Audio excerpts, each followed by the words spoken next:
जय हिंद दोस्तों, मैं मनीष वर्मा, आप सभी का स्वागत है हमारे चैनल पे। बात करेंगे भाई यूरोप में राष्ट्रवाद का उदय, the rise of nationalism in Europe. दोस्त ये पार्ट सेकंड है। बहुत आप सभी की डिमांड आ रही थी कि सेकंड पार्ट जरूर लेकर आऊँ। मैं आपको बताना चाहता हूँ दोस्त, इस चैप्टर का हमारा फर्स्ट पार्ट आ चुका है। अगर आपने नहीं देखा तो प्लीज़ ज़रूर देख लेना, लिंक नीचे वीडियो के डिस्क्रिप्शन बॉक्स के अंदर है। आज से इस वीडियो के अंदर हम उस पार्ट को कंटिन्यू करेंगे। आखिर उस पार्ट को देखने के बाद आप इतना तो समझ गए होंगे कि यूरोप के अंदर नेशनलिज्म यानी कि राष्ट्रवाद का जो उदय हुआ वो किस तरीके से हुआ और इसका बेसिकली मतलब क्या होता है। ये नेपोलियन की संहिता क्या थी, है ना, और नेपोलियन ने क्या क्या किया, क्या नहीं किया, इन सब को हमने फर्स्ट पार्ट के अंदर चर्चा बिल्कुल डीपली किया था। तो सब सभी को बताना चाहता हूँ मैं कि 1815 में नेपोलियन के हार के बाद फिर से उन रूढ़िवादियों ने, रूढ़िवादी मतलब कंजर्वेटिव, अगर आपने मेरी वीडियो देख रखी है फर्स्ट पार्ट की, तो इस वीडियो के अंदर मैं उन सभी जो वर्ड है उनका मीनिंग डिस्क्राइब करने से अच्छा है मैं उनका मतलब को डायरेक्टली समझाता चला जाऊँ, क्योंकि दोस्त उन सभी वर्ड्स को मैंने अपने फर्स्ट पार्ट के अंदर डिस्क्राइब कर रखा है। मैं फिर से बता रहा हूँ, लिंक नीचे वीडियो के डिस्क्रिप्शन बॉक्स में है, जरूर देख लेना फर्स्ट पार्ट को, बने ये सेकंड पार्ट दोस्त समझ में नहीं आएगी है। आखिर दोस्त जो हमारा आज ये सेकंड पार्ट होने वाला है, ये स्टार्ट होगी दोस्त क्रांतियों का युग 1830 से लेकर 1848 के बीच में। द एज ऑफ रेवोल्यूशंस है, रेवोल्यूशंस दोस्त चलने स्टार्ट हुए हैं, उसकी बात करेंगे हम। तो रेवोल्यूशंस का मतलब क्या होता है, क्रांति। मैं आपको एक एक वर्ड समझाऊंगा ताकि आपके सीधे खोपड़े में घुसे टॉपिक और अच्छे से समझ में भी आ जाए। टॉपिक है भाई द एज ऑफ रेवोल्यूशंस 1830 से लेकर 1848 के बीच में। मैं आपको पहले टॉपिक समझाऊं, सही से समझना दोस्त। हुआ यह था यार कि 1815 में 1815 में नेपोलियन की हार हुई, वो मरा भाई। मतलब ऐसा हुआ ना कि जो रूढ़िवादी व्यवस्था, जो पुरानी व्यवस्था चल रही थी, उसको फिर से यूरोपियन कंट्री के अंदर राजाओं ने लाना स्टार्ट कर दिया पुरानी व्यवस्था से। और आखिर हुआ ये कि 1830 से लेकर 1848 के बीच में ऐसे अनेक क्रांतियां हुई। क्रांति का मतलब होता है परिवर्तन, चेंज करना। और चेंज करना किसमें, पॉलिटिकल सिस्टम और सोशल सिस्टम के अंदर। तो जब पॉलिटिकल सिस्टम चेंज होगा तो ऑटोमेटिकली सोशल सिस्टम चेंज होगा, क्योंकि दोनों में गहरा संबंध होता है। चलिए दोस्त हम बात करते हैं। तो सबसे पहला जो हमारा टॉपिक होगा वो होगा क्रांतियों का दौर, यानी कि किस किस टाइम पे कौन कौन सी क्रांति हुई, उस क्रांति के अंदर क्या क्या हुआ। चलिए दोस्तों, तो हम बात करते हैं कंजर्वेटिव्स यानी कि रूढ़िवादी। अब ये रूढ़िवादी कौन होते हैं, इन रूढ़िवादी का मतलब होता है कंजर्वेटिव, जो पुरानी विचारों को मानते हैं और जिनका ये कहना है कि दशकों से, हजारों सालों से पहले से जो सिस्टम चला आ रहा है उसको हमें ख़त्म नहीं करना चाहिए, बल्कि वो हमारे बूढ़े बुजुर्गों ने वो सोच समझ के बनाया हुआ, इसलिए आज भी उसी को चलाना चाहिए। यूरोप के अंदर राजतंत्र चला आ रहा था, मोनार्की सिस्टम चला आ रहा था, लोकतंत्र डेमोक्रेसी नाम की कोई चीज़ नहीं थी, लोग वोट डालते नहीं थे। तो उनका ये कहना था जैसे नेपोलियन मरा तो फ्रांस, जर्मनी यानी तमाम यूरोपियन कंट्रीज के अंदर फिर से मोनार्की सिस्टम, राजतंत्र, राजतंत्र का मतलब होता है राजा का शासन, ऐसा सिस्टम हमें लेके आना चाहिए। और दोस्त हुआ ये कि इसी टाइम लिबरलिज्म और नेशनलिज्म नामक क्या चल रही थी दोस्त, क्रांतियां चल रही थी, आंदोलन चल रहे थे। लिबरलिज्म और नेशनलिज्म के क्रांति चल रही थी। लिबरलिज्म मतलब होता है उदारवाद। क्या होता है, उदारवाद होता है इसका मतलब, ठीक है। उदारवाद का मतलब होता है एक ऐसे लोग जो देश के अंदर समानता, स्वतंत्रता, लोकतंत्र लाना चाहते हैं, वोट का अधिकार सभी लोगों को दिलाना चाहते हैं, तो ऐसे लोग। और नेशनलिज्म का मतलब होता है जो अपने देश के अंदर आज़ादी चाहते हैं, अपने देश में किसी तरीके की तानाशाही व्यवस्था नहीं चाहते। तो नेशनलिज्म है ना, एंड लिबरलिज्म, उदारवाद और राष्ट्रवाद को मानने वाले ऐसे लोग आंदोलन कर रहे थे, जिसके अंदर टीचर, डॉक्टर्स, पढ़े लिखे लोग, इंजीनियर, क्लर्क, ये सभी लोग आते हैं। अब ये लोग क्रांति कहाँ कर रहे थे, हैं, ये रेवोल्यूशंस कहाँ पे कर रहे थे, ये कर रहे थे दोस्त आइसलैंड के अंदर, जर्मनी के अंदर, पोलैंड के अंदर और इटली के अंदर। और देखिए भाई ये सभी हो गया भाई, हैं, इटली हो गया, है ना, तो आइसलैंड, जर्मनी, पोलैंड, इटली, इन सभी साथ ही साथ ऑटोमन अम्पायर के कुछ स्टेट, कुछ सूबों के अंदर भी रेवोल्यूशन कर रहे थे। किसके लिए, ताकि भाई हमें, हैं, मिडिल क्लासेस के लोग हैं, ये पढ़े लिखे लोग हैं, तो भाई तो आज़ादी मांगेंगे ही मांगेंगे, हैं, छीन के लेंगे आज़ादी, तो ये इन सब की डिमांड कर रहे थे। लेकिन दोस्त सबसे पहले, ये तो आपको मैंने सिर्फ इंट्रोडक्शन बताया, अभी जो हमारा टॉपिक था कि 1830 से लेकर 1848 के बीच में जो क्रांतियाँ, जो रेवोल्यूशंस हुई है, उनके बारे में बात करना। तो चलिए सबसे पहले हम बात करते हैं, अभी जो मैंने आपको इंट्रोडक्शन में बताया कि इनकी स्टेटों के अंदर, यानी कि इन राज्यों के अंदर जो आंदोलन हुए हैं, चल रहे हैं, आइसलैंड हो गया, जर्मनी हो गया, इटली हो गया, पोलैंड हो गया, है ना दोस्त, पूरे वीडियो के अंदर इन्हीं स्टेटों की बात, यानी इन्हीं देशों की बात आएगी। तो आपको ध्यान रखना है, ठीक है, जहाँ पे मिडिल क्लासेस के लोग क्या कर रहे हैं, आज़ादी के लिए नेशनलिज्म और लिबरलिज्म नामक आंदोलन कर रहे हैं।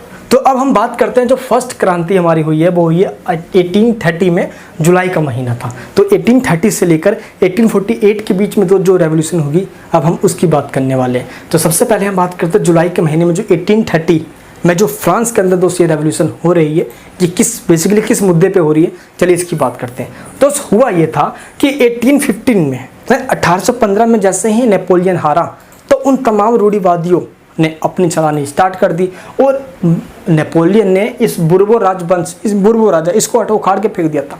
तो जो भी आंदोलन चल रहे थे इस समय लिबरलिज्म और नेशनलिज्म के, तो उन्होंने क्या किया, बुर्बो राजा को उखाड़ के फेंक दिया और उसके जगह पे आ गया कौन, कॉन्स्टिट्यूशनल मोनार्की सिस्टम आ गया। कॉन्स्टिट्यूशनल मोनार्की का मतलब होता है संवैधानिक राजतंत्र, राजतंत्र यानी कि राजा का शासन होगा, और राजा बन जाता है लुई फिलिप। को बनता है, लुई फिलिप दोस्तों राजा बन जाता है, और लुई फिलिप तो राजा बन गया, अब फ्रांस का राजा ये बन जाता है। और इसी बीच में आपको एक और मैं चर्चा करना चाहता हूँ दोस्तों, मैंने फर्स्ट वीडियो में बताया था आप सभी को, क्या कहा था भाई, ये मैटरनिक है, मैटरनिक, इसने कहा था ना, एक क्वेश्चन आ जाता है कि जब फ्रांस छींकता है ना, है तो बाकी यूरोप को सर्दी जुकाम हो जाता है ना। तो when France sneezes Metternich once remark the rest of Europe catch cold, क्या हो जाता है दोस्त, है सर्दी जुकाम हो जाता है। कैसे हो जाता है, देखो जब भी फ्रांस में कोई भी एक्टिविटी होगी तो उसका इम्पैक्ट यूरोप के और भी देशों पे पड़ेगा। अब जैसे कि मान लो कि आपके घर में बहुत ज़ोर से चिल्ला के लड़ाई हो रही है, तो आस पड़ोस को सुनाई देगी ना, उनके घर वो डिस्टर्ब होंगे ना, या उनमें कुछ तो इम्पैक्ट पड़ेगा उनके घर पे। सेम यही घटना है फ्रांस में, जो भी कुछ हो, पॉलिटिकल सिस्टम में गड़बड़ी हो, इकोनॉमिक सिस्टम में, सोशल सिस्टम, तो उसका इम्पैक्ट फ्रांस के आसपास और देशों में पड़ता है। वही घटना दोस्त ये हुआ, मैटरनिक यही कह रहा है। तो इस लाइन का मतलब भी यही है, ठीक है, कि फ्रांस सीखता है तो बाकी यूरोप को सर्दी जुकाम हो जाता है, यही इसका मतलब। देखो हुआ क्या, तो जैसे ही सत्ता में चेंज आई है ना, जैसे ही देखो जैसे बुर्बो को उखाड़ के फेंका, कैसे फेंका, क्योंकि वहाँ पे आंदोलन चल रहे थे, उदारवादी और राष्ट्रवादी लोग हैं आंदोलन कर रहे थे। जैसे आंदोलन कर रहे थे तो भाई इसको तो उखाड़ के फेंक दिया है, इसको हटा दिया, और इसकी जगह एक नया राजा आ गया जिसको कॉन्स्टिट्यूशनल मोनार्की है, संवैधानिक राजतंत्र के तहत इसको लाया गया, और लुई फिलिप राजा बन गया। जब ये राजा बना तो यहीं पे भाई इसने जब ये कहा, अब फ्रांस में चेंज आया तो और भी चेंज आएगा भाई, है फ्रांस को देखते हुए ही कहाँ पे, बेल्जियम की दोस्त कैपिटल ब्रुसेल्स के अंदर लोगों ने राष्ट्रवाद की भावना देख ली। इन्होंने कहा अरे फ्रांस में चेंज हो सकता है तो हम भी क्रांति करते हैं। वहाँ पे भी जो राष्ट्रवादी और जो उदारवादी लोग जो क्रांति कर रहे थे उनसे इन्होंने सीखा, और दोस्त अब ब्रुसेल्स के अंदर भी क्रांति होनी स्टार्ट हुई, और यहाँ पे भी क्या हुआ दोस्त, आज़ादी मिलेगी ब्रुसेल्स को भी, ठीक है। तो इस तरीके से फ्रांस के जो भी घटना घटती है वो यूरोप के अंदर काफ़ी इम्पैक्ट छोड़ता है वो, ठीक है दोस्तों। चलिए अब भी एक नेक्स्ट क्रांति की बात करता हूँ मैं, जिसने यूरोप के तमाम एजुकेटेड क्लासेस को काफ़ी इम्पैक्ट पहुँचाया, पढ़े लिखे लोगों को बहुत ज़्यादा प्रभावित किया, और वो था हमारा रेवोल्यूशन जिसमें वॉर के रूप में चेंज हुआ, वो था ग्रीक वॉर ऑफ इंडिपेंडेंस, है ग्रीक, जिसको ग्रीस नाम से भी जाना जाता है। अब समझना जरा एक बार ये था क्या दोस्त, ग्रीक भी ऑटोमन अम्पायर का ही गुलाम था, लेकिन इसके कल्चर बहुत प्राचीन है। जैसे कि हम बात करते हैं डेमोक्रेसी की, राइट्स की, तो ये सब यहीं से राइज हुआ है, ग्रीस से ही राइज हुआ है, जिसको पॉलिटिकल रूप से काफ़ी इंपॉर्टेंस माना जाता है, क्योंकि यहीं पे प्लेटो हो गया, अरिस्टोटल हो गया, अलेक्जेंडर हो गया, हैं सुकरात हो गया, इनका जन्म सिर्फ यहीं हुआ था। तो दोस्तों ग्रीस का एक छोटा सा जगह था एथेंस नाम का, यहीं पे इनका जन्म हुआ, और यहीं से डेमोक्रेसी जिसे लोकतंत्र जिसे हम कहते हैं, इसकी शुरुआत यहीं से मानी जाती है। तो ग्रीस का जो एंशिएंट कल्चर है इसका काफ़ी इंपॉर्टेंस है पूरे वर्ल्ड के अंदर, ठीक है। इसलिए अब यहाँ पे बात करते हैं दोस्तों ग्रीस की, थोड़े मैं आपको इसका इंट्रोडक्शन देता हूँ। तो दोस्तों जो ग्रीस है, ग्रीस कह लो या ग्रीक कह लो, बोथ आर सेम, ठीक है, कन्फ्यूज नहीं होना आप सभी को, क्लियर है। तो ग्रीस जो है ये दोस्त 15th सेंचुरी से ही, कब 15th सेंचुरी से ही ओटोमन अम्पायर का गुलाम था। किसका, ओटोमन अम्पायर का गुलाम था। अब आप पूछोगे भाई ये ओटोमन अम्पायर का है, तो ये ओटोमन अम्पायर कुछ देशों को मिला के बना पड़ा है, जिससे के कारण ये बहुत बड़ा है। जिसमें दोस्तों ये तुर्की हो गया, इराक, ईरान, सीरिया, जॉर्डन हो गया, ये सब बड़ा है, बहुत बड़ा, इन्हें देशों को मिलाकर बना हुआ है, ठीक है। रोम वगैरह सब ये कवर कर लेता था। तो ओटोमन अम्पायर का ही गुलाम हुआ करता था ग्रीस, और इस ग्रीस के अंदर भी ओटोमन अम्पायर का राज चला करता था। अब हुआ ये भाई कि अब चाहिए भाई आज़ादी, तो छीन के लेंगे आज़ादी। तो आज़ादी के लिए, ओटोमन अम्पायर से आज़ादी के लिए ग्रीस ने भी स्ट्रगल करना स्टार्ट कर दिया, और इसलिए जो इसने स्ट्रगल करना स्टार्ट किया वो मैं आपको 4 स्टेज में समझाऊंगा, ठीक है। तो स्ट्रगल फॉर इंडिपेंडेंस किसकी? ग्रीस की। तो सबसे पहले जो पॉइंट है वो है रेवोल्यूशनरी नेशनलिज्म, है रेवोल्यूशनरी नेशनलिज्म यहाँ पे दोस्त, यस। अब दोस्तों हुआ ये कि ग्रीक्स में, कहाँ पे? ग्रीक के अंदर ये जो नेशनलिज्म, ये जो लिबरलिज्म की जो बात है, ये आज़ादी के लिए, इंडिपेंडेंस के लिए जो वॉर या स्ट्रगल स्टार्ट हुआ, ये 1821 में ही स्टार्ट हो गया था। तो स्टार्टिंग ग्रीक की आज़ादी के लिए 1821 में ग्रीक की आज़ादी के लिए लोगों ने स्ट्रगल करना स्टार्ट कर दिया। जैसे हमने भी 1869 में जब गांधी जी का जो जन्म हुआ था, उसके बाद 1915 में गांधी जी भारत में वापस आए थे, 1916 में स्टार्ट कर दिया था, चंपारण, खेड़ा, अहमदाबाद, है ना। आइए पढ़ाऊंगा आपको इंडिया में नेशनलिज्म वाला चैप्टर, तो उसमें बताऊंगा आपको डीपली। एंड 1821 में हमने स्टार्ट कर दिया। अब हुआ ये दोस्त, एक वर्ड यहाँ पे हेलेनिज्म, क्या नाम है? हेलेनिज्म। इसका मतलब क्या होता है? इसका मतलब होता है दोस्त, जो भी ग्रीक के लोग हैं या जो ग्रीस के जो लोग हैं, उन लोगों को वेस्टर्न यूरोपियन जो कंट्रीज और भी कंट्री हैं उनका सपोर्ट मिला। क्यों? क्योंकि और भी देशों को ग्रीक के, यानी कि ग्रीस के क्या है, एंशिएंट जो ग्रीक है दोस्त, इसका जो कल्चर रहा है उनसे काफ़ी सिंपैथी, उनसे काफ़ी लगाव है, जिसके वजह से ग्रीक को और भी देशों का सपोर्ट मिला। उसी को कहा जाता है हेलेनिज्म, ठीक है। वेस्टर्न यूरोपियन कंट्रीज का सपोर्ट मिला, बेसिकली आप ये कह सकते हो, ठीक है, वेस्ट यूरोपियन कंट्रीज। नेक्स्ट है पोएट्स एंड आर्टिस्ट्स। इनका क्या हुआ भाई रोल? देखो यूरोपियन सिविलाइजेशन को, अब देखो भाई, अब अपने देश को, हमें दुनिया को बताना है, तो पोएट्स का एक बहुत बड़ा रोल होता है, आर्टिशियंस का एक बहुत बड़ा रोल होता है ना। तो वैसे ही ग्रीक के जो को पोएट्स हैं, जो आर्टिशियंस हैं, इन्होंने यूरोपियन सिविलाइजेशन को बनाए रखा लोगों में। उसका मतलब कहते हैं ना कि हमें अपने दम को दिखाना है, तो पोएट्स ने और आर्टिशियंस ने ग्रीस की जो सिविलाइज्ड ग्रीस है भाई, उसकी पूरी झलक को पूरी दुनिया को दिखाया पेंटिंग के रूप में। पोएट्स ने लिखकर, है ना, आर्टिस्टों ने बनाकर पूरे यूरोप में दिखाया। तो इन तीनों क्या, इसलिए कहा जाता है कि आम लोगों के अंदर जब क्रांति जगाना है तो कविताओं के माध्यम से कहूँ। इसलिए दोस्त जो सीधी लाइन लोगों को नहीं छपती, जब हम दोस्त शायरी में या कोई कोटेशन या जो हम कोई लाइन पोइट्स माध्यम से कहते हैं, कविताओं के द्वारा किसी भी तरीके से कहते हैं, तो कह सकते हैं भाई सीधा गहरा छाप छोड़ता है इंसानों में, और जिससे कि क्रांति की जाग उठती है। जैसे कहते हैं कि दोस्त कि जब आज़ादी हम भी संघर्ष कर रहे थे तो गुलाम थे भाई, तो यूँ कहते थे कि मज़ा नहीं आता जीने में जब तक आग न लग जाए सीने में, हैं। तो भाई सब लोग खड़े हो जाते थे, एक गांधी जी के पीछे लाखों का कारवा खड़ा हो जाता था। सेम वही कहानी हो जाती थी यार, ठीक है। तो ग्रीस के जो पोएट्स हैं और जो आर्टिस्ट्स हैं, इन्होंने ग्रीस के जो सिविलाइज्ड यानी कि सभ्यता है, सभ्यता मतलब होता है वहाँ का खान पान, रहन सहन, बोलचाल, और अब उनकी अपनी भाषा, अपनी संस्कृति, उसको बताना, उसको बनाए रखना। तो ये काम पोएट्स एंड जो आर्टिस्ट वगैरह हैं इन्होंने फुल तरीके से किया। और मुस्लिम अम्पायर के अगेंस्ट में भी लोगों का सपोर्ट इन्होंने क्या है, मतलब कैसे तो इकट्ठा किया। अब मुस्लिम अम्पायर का भाई अपोज करते थे यार ये सब। And the English poet Lord, क्या नाम था उनका? वायरन। तो उससे लॉर्ड वायरन जो कि इंग्लिश यानी कि इंग्लैंड के एक पोएट थे और इंग्लिश पोएट थे ये, इन्होंने फंड्स ऑर्गेनाइज किया था ताकि आगे चल के वो ये जो फाइट चल रही थी मुस्लिम एम्पायर के अगेंस्ट में, इस फाइट में और नेशनलिज्म को प्रमोट करने में ये आगे कुछ बहुत बड़ा कर सके। लेकिन 1824 में ही इनको दोस्त फीवर हो गया और इनकी डेथ हो गई। फाइनली दोस्त अंत में ट्रीटी ऑफ कॉन्स्टेंटिनोपल ऑफ 1832, ठीक है दोस्त। कॉन्स्टेंटिनोपल एक जगह का नाम है जिसको हिंदी में कस्तूनतुनिया कहा जाता है। रोम 2 पार्ट्स में बटा हुआ दोस्त, उसी में से एक की राजधानी कस्तूनतुनिया थी, जिसको इंग्लिश में कहा जाता है जिसको दोस्तों इंग्लिश में कॉन्स्टेंटिनोपल कहा जाता है। ऑफ 1832 में दोस्त एक संधि हुई और इस संधि के बाद ग्रीस को आज़ादी मिल गई, जिसको आज हम ग्रीक भी कहते हैं। बहुत छोटा सा यूरोपियन कंट्री है ये, ठीक है दोस्त। अब हम बात करते हैं रोमानी। रोमानी मतलब क्या होता है? रोमानी एक ऐसे लोग जो अपनी संस्कृति के द्वारा, अपनी कल्चर के द्वारा लोगों में राष्ट्रवाद की भावना जगाना चाहते हैं।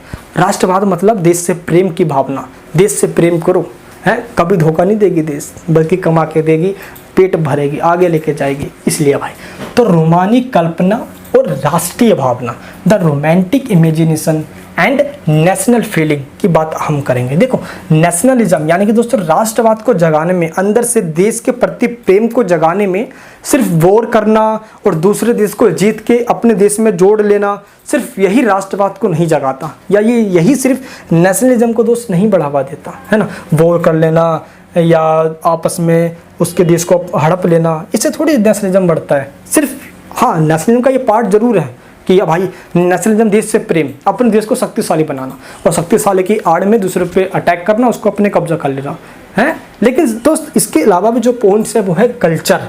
कल्चर के द्वारा भी नेशनलिज्म की भावना जगाई जा सकती है, राष्ट्रवाद की भावना जगाई जा सकती है, जिसमें दोस्त पोइट्री करके, स्टोरी करके, कोटेशन बोल के, ये सब करके। तो दोस्त जब भी एक देश के अंदर, लोगों के अंदर राष्ट्रवाद की भावना, अपने देश से प्रेम के प्रति, अपने देश के प्रति जो भावना जगानी है, फीलिंग्स रेज करनी है उनके अंदर, तो इसका माध्यम जब संस्कृति, कल्चर होगा, पोएट्री होगा, स्टोरी होगा, लैंग्वेज के थ्रू, जब इन सब के थ्रू अपने देश के लोगों के अंदर हम राष्ट्रवाद की भावना को जगाएंगे ताकि वो देश से प्रेम करे। और इसका मतलब ये कि बस अपने देश के प्रति इनको जगाना है, जागरूक करना है। तो दोस्त इस सिस्टम को कहा जाता है रोमांटिज्म। क्या कहा जाता है? रोमांटिज्म। हिंदी में कहते हैं इसको रोमानीवाद। क्या कहते हैं? रोमानीवाद। दोस्त रोमानीवाद। तो रोमानीवाद एक ऐसी विचारधारा है या एक ऐसा सिस्टम है जब देश में कल्चर के द्वारा, लैंग्वेज के द्वारा अपने देश के अंदर राष्ट्रवाद की भावना को जगाई जाती है। ठीक है दोस्त, इसको कहा जाता है द कल्चरल मूवमेंट, या रोमानीवाद कह लो, या रोमांटिज्म कह लो, या द कल्चरल मूवमेंट कह लो। ठीक है, चलिए दोस्तों अब हम आ जाते हैं आगे, जिसमें सबसे बड़ा जो रोल होता है वो होता है पोएट्स का एंड आर्टिस्टों का।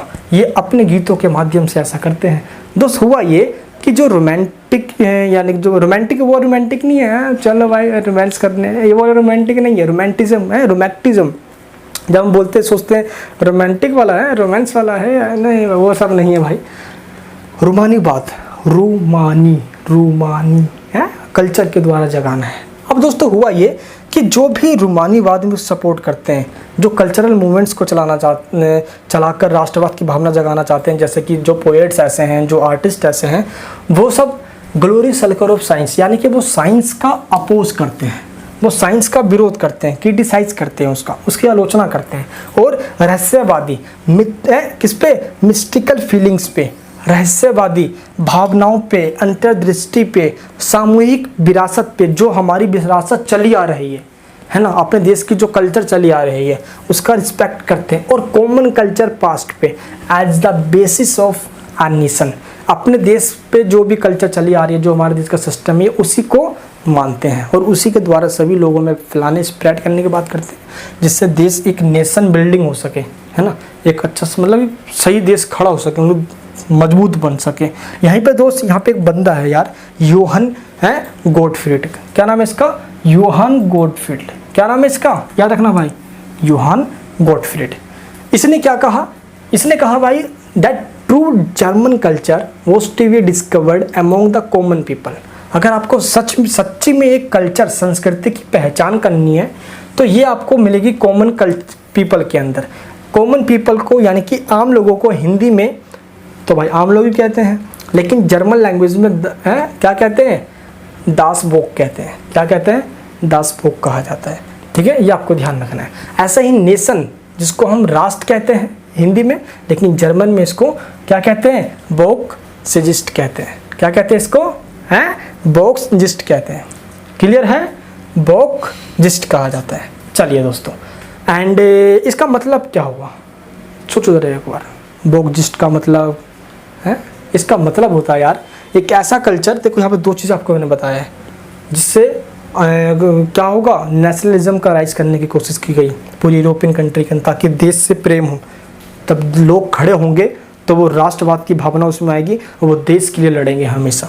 इसमें दो चीज़ है, दासबोक यानी कि आम लोगों में संस्कृति की विकास करो, कल्चर दबा के भरो उनके अंदर, अपनी कल्चर से उनको लगाव हो जाए, और वोक्सजिस्ट, यानी कि राष्ट्र के नाम पे उनके अंदर भावना होनी चाहिए। जैसे कि दोस्त फोक डांस, उनका एक अपना कल्चर है, फोक सॉन्ग्स के द्वारा, है ना, एंड फोक पोइट्री के द्वारा, एंड इन सभी के द्वारा दोस्त लोगों में जब होता नहीं है, अब मान लो कि एक बंदा है जिसको मराठी आता है और उसको ज़बरदस्ती बोले कि भाई नहीं तू तमिल में लिख, नहीं भाई तू गुजराती में लिख, या किसी और लैंग्वेज में जो उसको लैंग्वेज आती भी नहीं है, तो उस लैंग्वेज में ठीक से वो नहीं कर पाएगा। उसको बोलेंगे नहीं उसको तो मराठी में आती तो मराठी में ही सभी काम कर, तो वो काफ़ी कंफर्टेबल फील भी करेगा।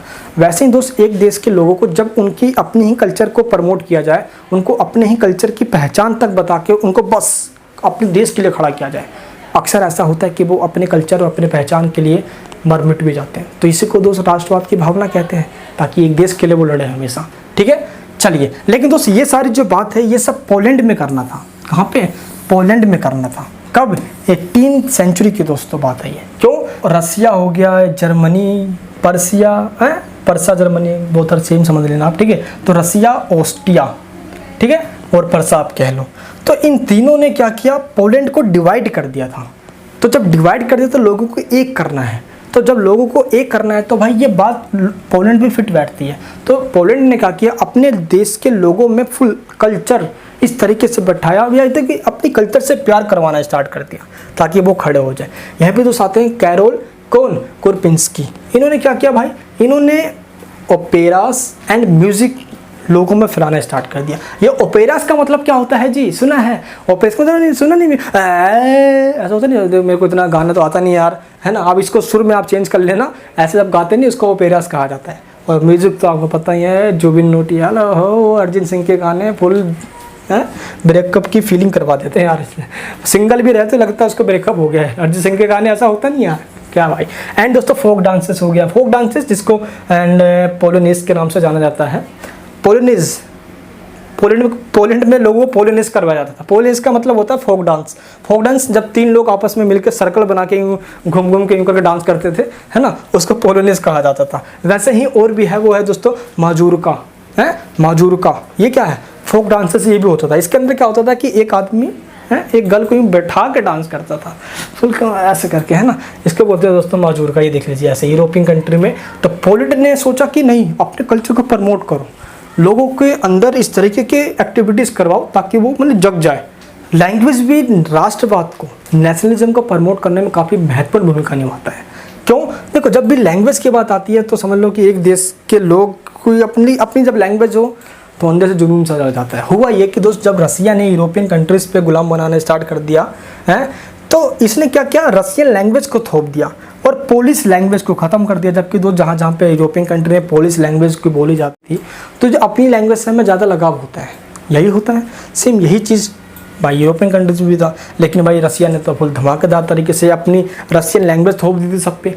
और इसी को लेकर 1831 में एक आर्म्ड रिविलियन हुआ है, एक मिलिट्री के द्वारा दिया, समझ लो एक आम लोगों ने मिलकर आपस में विद्रोह कर दिया रसिया के अगेंस्ट में। नहीं भाई तू अपनी लैंग्वेज ले जा, हम तो भाई पोलिश ही बोलेंगे। लेकिन रसिया ने आसानी से कुचल दिया लोगों को, है पहले आंदोलन करेगा। ये देखिए कितने बेरहमी से लोगों को मारा था। नहीं, सब के सब रशियन बोलेंगे। तो जब भी दबाव की बात आई, अब देखो ना, जब भारत भाई गुलाम बना, हिंदी की जगह आज देश में किसको इंपॉर्टेंस दी जाती है? किसको इंपॉर्टेंस दी जाती है? इंग्लिश को। आज कुछ नहीं आता ना भाई, इंग्लिश नहीं आता, अरे गवाह, अरे बच्चा, तुम्हारा बच्चा को नहीं आता, इंग्लिश नहीं आता, अरे यार देख इसको इंग्लिश नहीं आता। बल्कि दोस्त इंग्लिश जस्ट एक कम्युनिकेशन का साधन है, ना कि आपके ग्रोथ का साधन है। जो इंसान हिंदी में बेहतर कर सकता है उसको पूरी इंग्लिश क्यों थोपा जाए? लेकिन हमारा कल्चर आज ऐसा है, इंग्लिश वाले स्टूडेंट्स को या इंग्लिश एक कम्युनिटी को अलग और हिंदी कम्युनिटी को एक अलग दृष्टि से, एक अलग नज़रिए से देखा जाता है। ऐसा होता है ना। सेम दोस्त यही हुआ।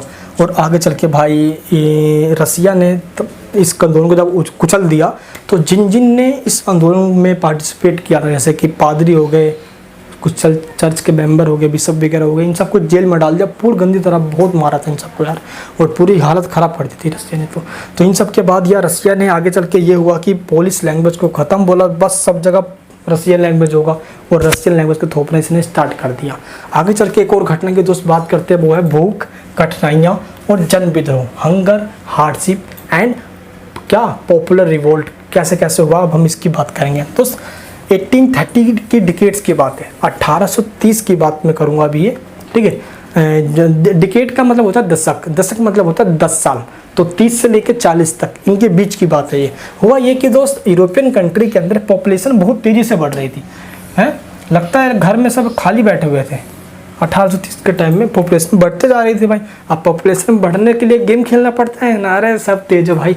अब पॉपुलेशन बढ़ रही है और जॉब है नहीं, तो भाई जॉब कम है और जॉब को ढूंढने वाले लोग ज़्यादा हैं। अब गांव छोड़ के लोग शहरों में आने लग रहे हैं, बिल्डिंग के आसपास छोटे छोटे झोपड़े बना के रह रहे हैं। तो दोस्त जब सिटीज़ में जब लोग आना रहेंगे, लाकर रहेंगे और स्लम्स बना के, हैं, तो क्या होगा भाई, जनसंख्या बढ़ेगी तो बहुत सारी बीमारियां बढ़ती है, बहुत सारी दिक्कतें बढ़ती हैं। और ये हुआ यूरोपियन कंट्रीज़ के अंदर कि जो कपड़ा उद्योग है, जो है टेक्सटाइल जो इंडस्ट्री है, उसको काफ़ी मतलब कि दिक्कत, बहुत परेशानी है। क्यों? क्योंकि तो जो यूके के अंदर इंडस्ट्रियल रेवोल्यूशन आ चुका था, तो मशीनों में जो कपड़े बनते थे वो काफ़ी सस्ते होते थे। लेकिन जो यूरोपियन कंट्रीज़ है, ये इनमें इंडस्ट्री के नाम पे बहुत बड़ा कंपटीशन चल रहा था। कुछ ऐसे कंट्री हैं यूरोपियन जहाँ पे अभी इंडस्ट्रियल रेवोल्यूशन नहीं हुआ था। तो यूरोपियन कंट्रीज़ में ऐसे कुछ कंट्री जहाँ पे अभी भी कुलीन वर्ग हैं, जहाँ पे अभी भी वही पुरानी सिस्टम चला, जैसे कि सेंट्रल यूरोपियन का पार्ट हो गया, सेंट्रल यूरोप का पार्ट हो गया और ईस्ट यूरोप का पार्ट हो गया। यहाँ पे भी अभी भी दोस्त कुलीन सिस्टम चल रहा है। कुलीन वर्ग मतलब है सामंतवाद, फ्यूडलिज्म, जिन्होंने किसानों से खेती करवा रहे, अभी भी वो सोशल एक्सप्लॉयटेशन कर रहे हैं। दोस्त आगे चल के हुआ ये कि अब दिक्कत यहाँ पे ये आई कि जब कपड़ा उद्योग की बात हुई तो भाई इनके पास तो कुछ साधन है नहीं, अभी भी कुछ ऐसे यूरोपियन कंट्रीज़ हैं, तो इन्होंने अपने घरों के अंदर ही छोटे छोटे मतलब कि लोगों से घरों में ही काम करवाना स्टार्ट कर दिया। और लेकिन भाई दिक्कत आगे चल के ये हुई कि सामंतवाद जहाँ पे सिस्टम है, विकास तो हो नहीं पाएगा। ऐसी महंगाई बढ़ते जा रही थी, फसल भी ख़राब हो रहे थे, लोग गरीबी ज़्यादा थी और फैक्ट्री वगैरह ऐसा कुछ था नहीं। आगे चल के जब किसानों की हालत ख़राब हुई, तो जब हालत ख़राब होती है तो किसान खड़े हो जाते हैं, और किसान भाई बहन जब खड़े हुए तो पता है आपको, जब ये खड़े होंगे तो सरकार को झुकना पड़ जाएगा। और अक्सर ऐसा हुआ है, तभी तो जय जवान जय किसान कहा जाता है मेरे दोस्त। चलिए, अब हुआ ये कि पीजेंट्स के द्वारा क्या रिवोल्ट कर दिएगा। अब ये रिवोल्ट होता है 1848 के अंदर। ये पिक्चर आप अपने एनसीईआरटी बुक में देख सकते हो। अब दोस्तों हुआ ये कि बेरोजगारी बढ़ रही थी, फसल उतना था नहीं, अनाज की कमी हो रही थी, जनसंख्या बढ़ती जा रही थी।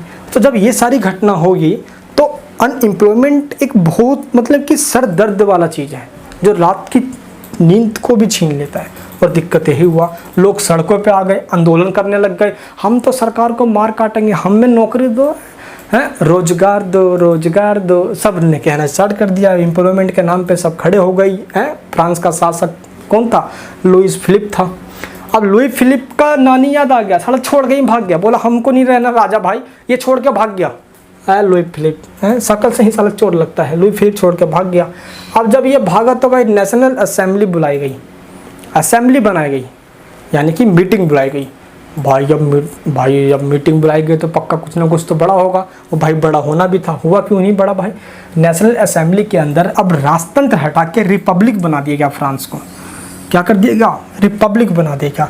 और सभी 21 साल के जो मेल जो पुरुष हैं उनको वोटिंग का राइट दे दिया गया और फैक्ट्रियां खोली गई हैं। सफरेज यानी कि वोटिंग राइट दिया गया और राइट टू वर्क दे दिया गया। सबसे बड़ी बात है राइट टू वर्क, काम का अधिकार लोगों को दे दिया गया। अब सभी लोगों को काम का अधिकार होगा, यानी कि सरकार अब काम देगी, यानी कि सभी को सरकारी नौकरी देगी सरकार। जो अब तक अनएम्प्लॉयमेंट का देश कहा जाता है, वहाँ पे गरीब बीमारी आ रही है, अब भाई सबको सरकारी नौकरी देगी सरकार। ये तो बिकने वाला काम हो जाएगा यार। और दोस्त यही हुआ है, आगे चल के बताएंगे इसके बारे में भी। नेशनल वर्कशॉप्स खोलोगे, फैक्ट्रियाँ खोलेगी, सब कुछ हुआ। और हुआ ये कि सब मिल तो गया भाई, सब कुछ ठीक यहाँ पे चल ही रहा था। लेकिन भांडा जब फूटता है तो बहुत तकड़ा फूटता है यार, हैं। जो सिस्टम अब तक चला आ रहा था उसको खोखला साबित करने के लिए अंत में जाके 1845 के अंदर सैलेसिया रिवोल्ट हुआ अगेंस्ट में किसके? कॉन्ट्रैक्टर्स के द्वारा, हैं, यानी कि कॉन्ट्रैक्टर्स के अगेंस्ट में एक रिवोल्ट होता है 1845 के अंदर। 4 जून 1845 की बात थी दोस्त, 2 बजे ठीक है। जितने भी ठेकेदार थे, क्या था आपको मैं पहले इसका घटना बताता हूँ दोस्त। कुछ लोग थे जो कच्चा माल फैक्ट्री को देते थे और वो ये जो बनाकर है ना, ये जो सब मतलब उस कच्चे माल को बनाकर वापस बेचते थे। तो दोस्त ये जो रेट है वो बहुत सस्ता बेचते थे, है ना, यानी कि इनसे तो बहुत सस्ते में लेते थे और इनको बहुत महंगे में देते थे। मान लो कि भाई मैंने इनको बोला कि भाई तुम्हें साड़ी बनाना है और मैं धागा मैं दूंगा, और धागा इनको मैंने दिया 2 रुपये का है। अब इनको या तो साड़ी 10 रुपये का या 15 का या 20 का, यानी जो रेट फिक्स हुआ वही देंगे। ये बोलते नहीं हम साड़ी तुम्हें 80 रुपये में देंगे, 100 रुपये में देंगे। मैं एग्जाम्पल दे रहा हूँ आप सभी को। तो भाई ये बड़ा कुट है, ऐसा कैसे देगा भाई, इतना महंगा देगा है, इतना महंगा देगा, वो मतलब कि 10 गुना ज़्यादा महंगा दे रहे थे। अब ये बड़ा कुट है भाई। तो इसी को एक घटना के रूप में लोगों ने विद्रोह कर दिया, रिवोल्ट कर दिया। अब दोस्त ये रिवोल्ट जो हुआ इसको डिस्क्राइब किया है इन बुढ़वा ने। हैं, इन बुढ़े का नाम क्या है पता है आप सभी को? इनका नाम है दोस्तों विल्हेम वोल्फ। 1840 से में इनका जन्म हुआ था, जन्म मतलब बोल रहा हूँ कह सकते हो कि मतलब कि ये खड़े हो गए थे पूरे, है ना। एंड 1923 में दोस्त ये मर गए थे। अब दोस्त इन्होंने बताया सिलेसिया विलीस के अंदर ये जो घटना हुई और इस घटना के अंदर किस तरीके से ठीक 4 जून को 2 बजे सभी ने कॉन्ट्रैक्टर्स जो ठेका देते थे ठेकेदारों के घर में घुस गए और ठेकेदार घर में घुस के उनके सामानों को छीन लिया, चोरी चिकारी कर ली, सब कुछ तोड़ ताड़ दिया, फोड़ फाड़ दिया सब कुछ। और अंत में जाकर हुआ तो जो कॉन्ट्रैक्टर्स थे उनमें लगभग 11 बुनकरों को गोली मार दी है। स्थिति को थोड़ा शांत किया गया क्योंकि मिलिट्री वगैरह आ गई थी, ये हो गया। तो घटना बहुत ज़्यादा थी और बड़ी घटना थी यार। आखिरी में दोस्तों अब हम बात करते हैं 1848 की रेवोल्यूशन की। कौन सा था वो? उदारवादी की क्रांति है। 1848 the revolution of the liberals. अब हुआ ये, अब लिबरल्स के द्वारा, उदारवादी के द्वारा मेन जो क्रांति की जाएगी, क्योंकि दोस्तों क्रांति का दौर पड़ रहे हैं हम। अब इतने सारे यहाँ पे देखो क्रांति कर रहा है, कोई फसल के लिए, कभी किसान कर रहा है, अनएम्प्लॉयमेंट के लिए हो रही है, कभी उदारवादी कर रहे हैं, कोई मोनार्की सिस्टम को हटाने, राजतंत्र को हटाने के लिए, डेमोक्रेसी लाने के लिए कर रहा है। तो इन सभी तरह चल रही है। वहीं में सबसे लास्ट की जो क्रांति है वो होती है 1848 के अंदर। एक किसके द्वारा होती है? होता है उदारवादियों के द्वारा। अभी मैंने आपको बताया था कि लिबरलिज्म या लिबरलिस्ट किससे कहा जाता है? लिबरलिस्ट उसे कहते हैं दोस्त जो क्या करते हैं, जो डेमोक्रेसी की बात करते हैं, फ्रीडम की बात करते हैं, है ना, लिबर्टी की बात करते हैं, इक्वलिटी की बात करते हैं, और जो देश के नेता हैं उनकर चुनकर चुनाव हो, जनता वोट डाले, देन इलेक्शन हो, वो चुन कर आए, इन सब की बात कर, राइट टू वोटिंग की बात करते हैं। खैर दोस्तों, उदारवादी की टॉपिक को समझने के लिए आपको मैं थोड़ा थीम समझाता हूँ। दोस्त हुआ ये था कि 1848 के आसपास बहुत सारे मतलब कि लोग ऐसे थे जो जॉब्स की तलाश में भटक रहे थे। हालत ख़राब होते जा रहे थे, हालत इतनी ज़्यादा ख़राब हो गई थी कि दोस्त वहाँ के राजा को भी फरवरी 1848 के अंदर जो क्रांति हुई उसके अंदर इस्तीफ़ा देना पड़ गया। और दोस्त जब इस्तीफ़ा देना पड़ गया तो स्थिति भयंकर हो गई थी। अब इस भयंकर स्थिति के अंदर क्या हुआ दोस्तों? जर्मनी, पोलैंड एंड और भी क्या कोई यहाँ पे, जर्मनी हो गया दोस्त, पोलैंड हो गया एंड इटली हो गया एंड ऑस्ट्रिया हो गया, हंगरी हो गया, इन सभी देशों के अंदर दोस्त कॉन्स्टिट्यूशनलिज्म, संविधान को लाने की बात की गई। नई डेमोक्रेसी लेकर आओ। किसके द्वारा? जो उदारवादी लोग हैं, ऐसे लोग जो मानते हैं कि देश में लोकतंत्र होना चाहिए, एक देश के अंदर क्या समानता, स्वतंत्रता सभी को मिलना चाहिए। तो इन सभी ने, जो अभी देशों के दोस्त मैंने आपको नाम बताए, इन देशों के अंदर इन्होंने क्रांतियाँ स्टार्ट कर दी। इनको लिबरलिज्म या लिबरलिस्ट कह लो या उदारवादी कहा गया। इन्होंने कॉन्स्टिट्यूशनलिज्म,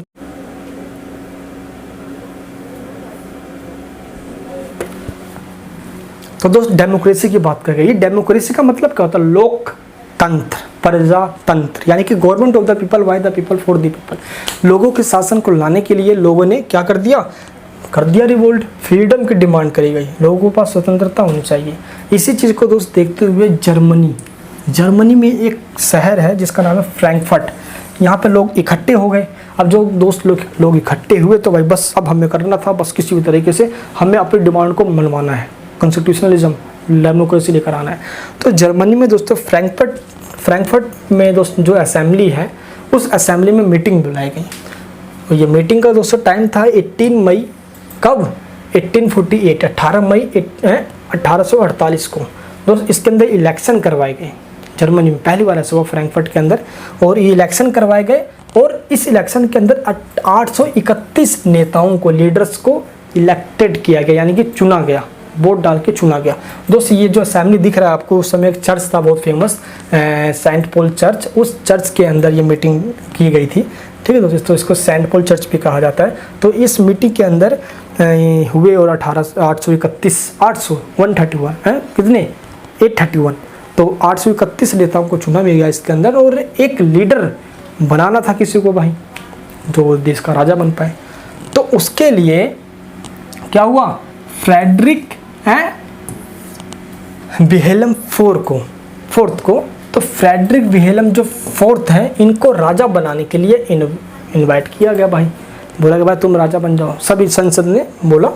और ये परसा के राजा थे पहले, ठीक है। और परसा दोस्त जर्मनी है, आगे चल के बताऊंगा आपको मैं किस तरह से परसा जर्मनी सब एक हो गए थे, ठीक है, आपस में मिल के। तो ये परसा के राजा हुआ करते थे, जिनको बोला गया कि नहीं तुम जर्मनी के राजा बनो।